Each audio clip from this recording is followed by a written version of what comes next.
Hey guys! Welcome back to my channel. So for today's video ay mag-share ulit ako sa inyo ng isang invitation tutorial. So this time naman, ang i-share ko sa inyo is kung paano mag-edit gamit ang Microsoft Word or MS Word. So ipapakita ko sa inyo yung unicorn theme na ginawa ko. Napakadali lang nito, napakasimple lang at kaya-kaya nyo itong gawin. At pinili ko na magpakita sa inyo ngayon ng tutorial gamit ang MS Word kasi mostly naman sa atin ang meron sa mga laptop or computer natin is MS Word and medyo malabo or mostly kasi sa mga Photoshop may mga kailangang bayaran or minsan mahirap gamitin, 'di ba? So, ang Microsoft Word kasi kayang-kaya nating gamitin at napakatagal na natin siyang ginagamit. So, medyo alam na natin yung mga nandoon sa loob niya, kayang-kaya na natin gamitin yung lahat ng function sa Microsoft Word. So, i-share ko sa inyo yung unicorn theme na ginawa ko. Sobrang simple lang ito at sobrang dali lang nitong gawin. This time naman, dahil hindi naman siya hard copy, which is, eto nga, pang-edit yung i-share ko sa inyo, pwede ko siyang ibenta sa inyo kung gusto nyo siyang bilhin. So, sa mga nangangailangan ng unicorn theme dyan, pwede ko siyang ibenta sa inyo. Pero, kung ayaw nyo namang gumastos, pwede nyo namang gayahin yung pag-edit ko, ganyan. Or kung pwede kayo magdagdag ng ibang details, layout, doon sa invitation, pwede naman, this is free. Pero, kung gusto nyo na hindi na kayo mahirapan, ganyan, pwede ko siyang ibenta. Which is yung ipapakita ko sa inyo mismo, yung itsura niya mismo is ibibenta ko siya for 30 pesos. And yun mismo, kung ano yung nandyan mismo, yun ang ibibigay ko sa inyo worth 30 pesos. Pero kung gusto nyo papalitan yung wordings, ganyan, ipipresyo ko siya ng 50 pesos. So 50 pesos kapag papalitan natin yung wordings. Pero kung gusto nyo papalitan yung picture, gusto nyo magpalagay ng picture or magpadagdag ng ibang details, pwede din naman, pero it costs 100 pesos. So, ayun, kung nagustuhan nyo itong theme na ito, yung ganitong outline na ito, i-message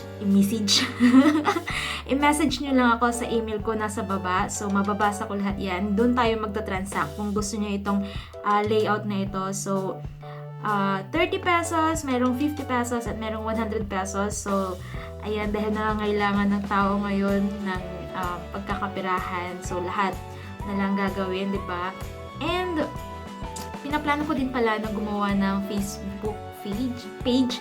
Ba't gano'n ang magsalita ng Facebook page para sa mga outline, sa mga layout ko for invitation. And you can choose madami doon sa Facebook. Pero as of now, wala pa akong naumpisahan sa Facebook page na yon. So, kapag may mga naisip na akong outline or may mga na-compile na akong outline, makikita nyo lahat doon sa Facebook page na yon. So, this time, ito na muna ipapakita ko sa inyo. So, ayun, pag-isipan nyo kung gusto nyo itong outline na ito and pwede ko itong isend sa inyo through email. So, i-message nyo lang ako sa email or i-message nyo lang ako sa comment below. Ayan, mag-comment lang kayo sa baba. Or para mas madaling transaction, i-message na lang ako sa email. So, let's start. Gawin na natin itong tutorial ng unicorn theme dito sa MS Word.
ba? Napakadali lang gawin itong unicorn theme dito sa Microsoft Word.